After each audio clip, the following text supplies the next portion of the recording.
Time now for our press review, and for that I'm joined in the studio by Leo McGuinn. Hi, Leo. French President Emmanuel Macron on Monday suggested that the West could send troops to Ukraine. That, of course, in the last few days has caused quite a stir. How is the press covering the reaction to that statement? Yeah, the story isn't dying down all over the front pages of the French newspapers this morning, as you'd perhaps expect. I'll start with Aujourd'hui en France. They say that despite the precautious tone that Macron took, his comments have still caused a major stir. They have the headline here in Maintenant des troupes, and now troops. They say it sparks the return of the fear of a conventional conflict on the European continent. The more liberal L'Opinion have this. They say that Macron's real plan is to open the debate and send a signal to Vladimir Putin. If we go to the left-leaning Libération, they have the man himself on their front page this morning. They say it cannot be denied that a change is taking place in France's and perhaps Europe's position towards Russia. They nonetheless deem the head of state's comments rather clumsy, and they end with, if Emmanuel Macron was a great diplomat, we would know by now.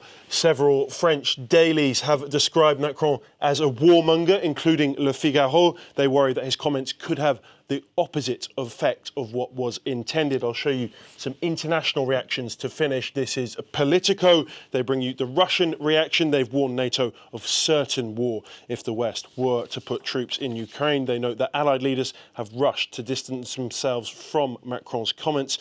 Criticism has been particularly strong in Germany. Süddeutsche Zeitung has this morning. They denounce the mania for big announcements, which they say is rather typical of Macron. They say there's quite often a glaring gulf between his words and his deeds.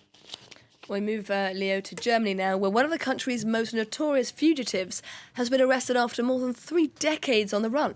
Yeah, we can see this on the front page of Germany's biggest paper this morning. This is Bild, and that's her, Daniela Kletter, a member of the infamous Red Army faction, and she was finally arrested in Berlin on Monday. She'd evaded police for decades. She was wanted in connection with a bombing of a prison in 1993. The police say that they believe she was a guerrilla in Germany's most infamous post-war terrorist group. Bringing the actual article itself there. During her time in hiding, the police say Miss Kletter and 2 accomplices was part of at least 13 violent robberies, netting them about €2 million.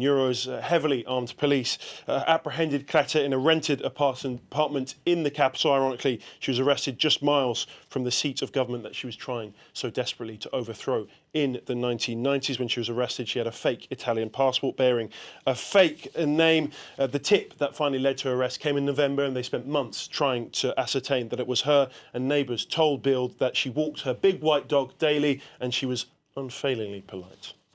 Well, we move now to South Korea. The country's increasingly worried about the persistently low birth rate. Yeah, and it's something that's become a real concern in the country. This is a long read on the BBC News website this morning. South Korea has the lowest birth rate in the world, and it's only going in one direction. New figures released today show that it fell another 8% in 2023. The birth rate is now at 0.72. So that number is the amount of children a woman is expected to have in her lifetime. Just to put that into context, the average for a population to hold steady is 2.1. So it's way off that number. And if this trend was to continue, Korea's population is estimated to halve in the next 75 years. In 50 years' time, the number of working age people will have halved as well. The pool eligible to take part in the country's mandatory military service will have shrunk by 58%, and nearly half the population will be over 65. But why? Well, this is in the Korean Economic Daily this morning. You can see the headline, 6 out of 10 working women choose to be child-free. They say it's because they're opting for personal achievement over parenting and are worried about the enormous cost of raising children. One of the major problems is the fact that Korean women are the most highly educated in OECD countries, and yet the country has the worst gender pay gap and a higher than average proportion of women out of work. Researchers say this proves they're presented with a trade-off. Pick a career or pick a family. Women are tending to pick a career more and more, and over the past 50 years, Korea's economy has developed at an increasingly rapid speed, but the roles of wife and mother haven't accelerated at anywhere near the same pace. OK, well, to finish up, let's change gears completely. Let's finish with some very angry customers in Scotland. They're demanding a refund. What's this all about? Yeah, this revolves around the Willy Wonka experience in Glasgow. If you wanted to go, you can't. It's been cancelled. As you can see in The Guardian, police were called as the furious families who had spent hundreds of pounds on the experience called police demanding a refund. They complained about the awful event that left children in tears, and it was abruptly cancelled. Customers were charged £35 per ticket and promised an immersive experience based on the film Wonka. Instead, they discovered a sparsely decorated warehouse, which I can show you here. Some pictures. Ooh. It doesn't look so great. That's the warehouse itself, and this is a very disgruntled looking Oompa Loompa. Quite tall as well. Quite tall for an Oompa Loompa. Quite tall for an Oompa Loompa. A bit sadder than they normally look as well. And I'll show you a video if I can to finish. This is a made-up villain called the Unknown, a chocolate maker who lives in the walls. I can certainly see why the kids were in tears, and organisers have confirmed that there will be a full refund, but I can see why there was some crying kids. I think I would have cried if I'd seen that. Hardly a steal at 35 quid a pop, yeah.